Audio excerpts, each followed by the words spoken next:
Dr. Ben explains that African people were systematically conquered, stripped of their identity, and reconstructed in the image of whiteness.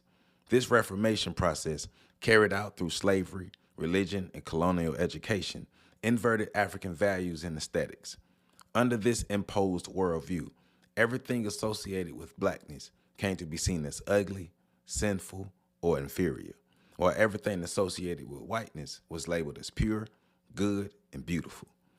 Dr. Ben urges his audience to recognize how deeply these ideas still influence black self perception today.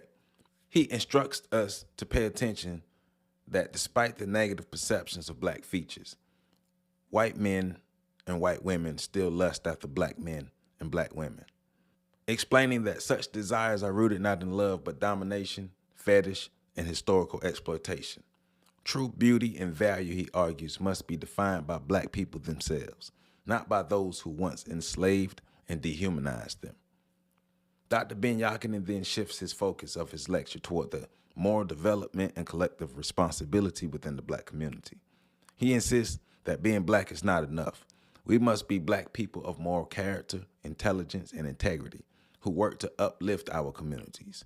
He calls on his audience to contribute meaningfully to black society through education, self-discipline, and ethical conduct.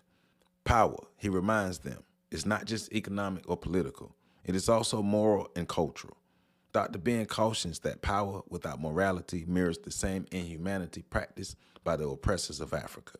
Therefore, true liberation must be accompanied by a moral awakening that restores not only the intellect, but also the spirit of African people. In closing, Dr. Yusuf Ben Yakinen delivers a profound warning. A person's religion does not determine their character. He points out that many of the most brutal and inhumane white people in history, slave traders, colonizers, and oppressors, were deeply religious. Their devotion to Christianity did not prevent them from committing atrocities. Thus, Dr. Ben argues that religion, when detached from humanity and moral action, becomes meaningless. He urges his listeners to judge people not by their faith, but by their behavior and their contributions to justice and community. His message is clear. Black people must reclaim their history, define their own values, and live with the moral excellence that reflects the greatness of their ancestors. Only then can they begin to reverse the centuries-long process of cultural genocide and restore the full dignity of African civilization.